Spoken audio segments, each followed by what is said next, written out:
എന്ത് പണിയാ ബോസ് കാണിച്ച? അറ്റ്ലീസ്റ്റ് ഒരു വാക്ക് നമ്മളോട് പറഞ്ഞിട്ട് പോയായിരുന്നു. എടാ ഇന്നലെ നമുക്ക് കള്ളൊഴിച്ച് തന്നില്ലേ? ആ തണ്ടി പോലീസാടാ. അതെന്റെ കസിനാ.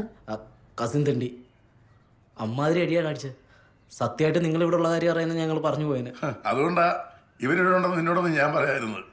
എടാ മനഃപൂർവ്വം നിങ്ങളോട് പറയായിരുന്നല്ല, ആ സമയത്ത് അങ്ങനെ സംഭവിച്ചു പോയതാ.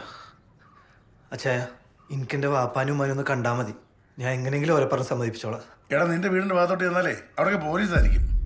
പോലീസുകാരെ കൊച്ചിനെ കൊണ്ടൊക്കെ പോകും, നിന്നെ പിടിച്ച് പഞ്ഞിക്ക് വിടും. എടാ വാപ്പ നിസ്കരിക്കാൻ വലിയ പള്ളിയിൽ പോകാറില്ലേ? നമുക്ക് അവിടെ വെച്ച് കണ്ടാ പോരെ? ആ അത് കൊള്ളാം. അവിടെ വെച്ചാകുമ്പോൾ ആരും സംശയിക്കില്ല. അതാ നല്ലത്. വാ.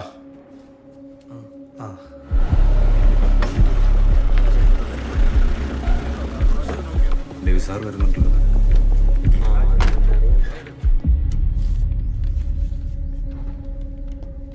അങ്കിൾ ഇതിലൊന്ന് ഒപ്പിട്ടെ.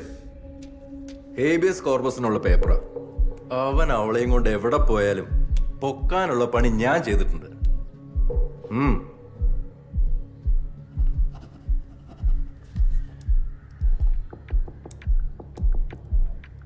ഇനി സന്തോഷമായിട്ട് ഈ ചായയും കുടിച്ച്. അവന്റെ ആ കൂട്ടുകാർക്ക് കാര്യമായിട്ട് ഒന്നും അറിയത്തില്ല. ഞാൻ നല്ല രീതിയിലൊന്ന് ചോദ്യം ചെയ്തായിരുന്നു. അവന്മാര് പോലും അറിയാണ്ട അവൻ അവളെയും കൊണ്ട് കടന്നു കളഞ്ഞത്. നിങ്ങൾ സമാധാനമായിട്ടിരിക്കുക. നാളെ നേരം വെളുക്കുമ്പോഴേക്കും അവൾ ഇവിടെ ഉണ്ടാവും. ഡേവിസാ പറയുന്നത്.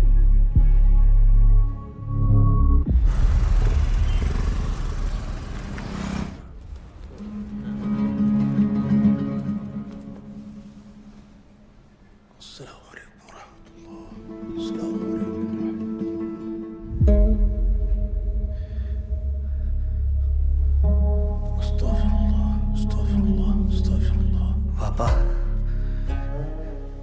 എൻ്റെ മുമ്പിൽ വേറെ വഴിയൊന്നും ഉണ്ടായില്ല. എനിക്ക് ഓളെയും കൊണ്ട് വരാൻ നമ്മളെ വീടല്ലാണ്ട് വേറെ സേഫായ സ്ഥലമില്ല. നമ്മളെ കുടുംബത്തിനൊരു പാരമ്പര്യമുണ്ട്, ദീനിയായിട്ടുള്ള ചില ചിട്ടവട്ടങ്ങളും ഉണ്ട്. അത് തെറ്റിക്കാൻ എനിക്കാവില്ല.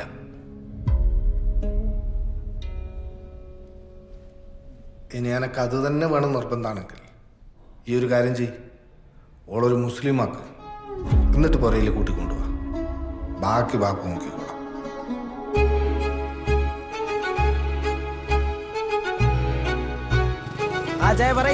നമ്മൾ നിൽക്കുന്ന സ്ഥലമേ പോലീസ് ട്രാക്ക് ചെയ്തിട്ടുള്ളതാണ് തോന്നുന്നത്. ഞങ്ങളെ പരിചയം കൊണ്ട് അവിടെ മാറിയേക്കുക. എടാ ദേവരിക്കുന്നിന്റെ അവിടെ ആയിട്ടുണ്ട്. ലൊക്കേഷൻ ഞാൻ അങ്ങോട്ട് അയച്ചു തരാം. ശരി അച്ഛാ. പോലീസിന് വായിച്ചത് യാറല്ലേ സൂക്ഷിക്കണം. ഇല്ല, ഞാൻ ശ്രദ്ധിച്ചോളാം.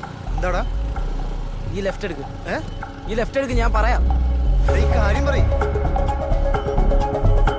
നീയൊക്കെ എവിടെ പോയി കേൾക്കണേ? അച്ഛാ, ഉണ്ടാക്കാൻ നടക്കുന്നു മനുഷ്യരുടെ ഇതേ വന്ന് കയറണം.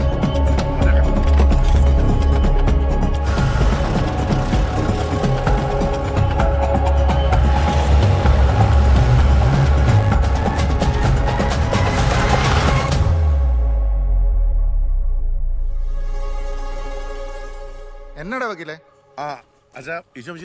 ഇവിടെ നിൽക്കണ്ട, പള്ളി കയറി ഒന്ന് കുരിശു വരയ്ക്കടാ. ആവശ്യത്തിനൊരു കുരിശെടുത്ത് ഞാൻ തലേ വെച്ചിട്ടുണ്ട്. അതുകൊണ്ട് ഇങ്ങനെ നടക്കുക. എന്നടാ അശോ, ഇവൻ എനിക്ക് വളരെ വേണ്ടപ്പെട്ട ഒരു കൊച്ചനാ. ഇവനൊരു പെങ്കൊച്ചുമായിട്ട് ഭയങ്കര പ്രേമം. അതിനെന്നാ പ്രേമവും സ്നേഹമൊക്കെ കർത്താവിന് ഇഷ്ടമുള്ള കാര്യമില്ല. അതൊക്കെ അതെ. പക്ഷെ ഇവന്റെ വിശ്വാസവും ഇവൻ സ്നേഹിക്കുന്ന കൊച്ചിന്റെ വിശ്വാസവും രണ്ടും രണ്ടാ. അതിനെന്നാ ഇവന്റെ വിശ്വാസത്തിലോട്ട് ആ കൊച്ചിനെയും കൊണ്ടുവന്നാ പോരെ. എന്റെ പൊന്നച്ചു, ഇവന്റെ പേര് ആസിഫ് എന്നോ. അപ്പൊ പെങ്കൊച്ചിന്റെ പേര് ഫെർണാണ്ടസ്, മരിയ ഫെർണാണ്ടസ്. അതെങ്ങനെ ശരിയാവും? ഇതൊന്നും ശരിയാവത്തില്ല. ഇപ്പൊ അച്ഛനല്ലേ പറഞ്ഞ കർത്താവിന്റെ സ്നേഹവും പ്രേമൊക്കെ ഇഷ്ടമാണെന്ന്. എടാ പോളെ, ഒരു പെങ്കൊച്ച് ഇങ്ങോട്ട് വരുന്ന പോലെയാണോ നമ്മുടെ കൊച്ചങ്ങോട്ട് പോകുന്നത്? അപ്പൊ നമ്മുടെ കൊച്ചു അങ്ങോട്ട് പോകുന്നതിലേ പ്രശ്നമുള്ളൂ. ഇങ്ങോട്ട് വന്നാൽ എടുക്കാം. നിനക്കേ അതൊന്നും പറഞ്ഞ് മനസ്സിലാവത്തില്ല. മനസ്സിലാവണമെങ്കിലേ വിശ്വാസവും ദൈവഭയമൊക്കെ വേണം. വെറുതെ എന്റെ ബി പി കൂട്ടാതെ ഈ ചെറുക്കനെ വിളിച്ചോണ്ട് പോയിക്കേ. ഓരോ പള്ളിക്കെട്ടുമായിട്ട് വന്നോളും. ആലക്സ്,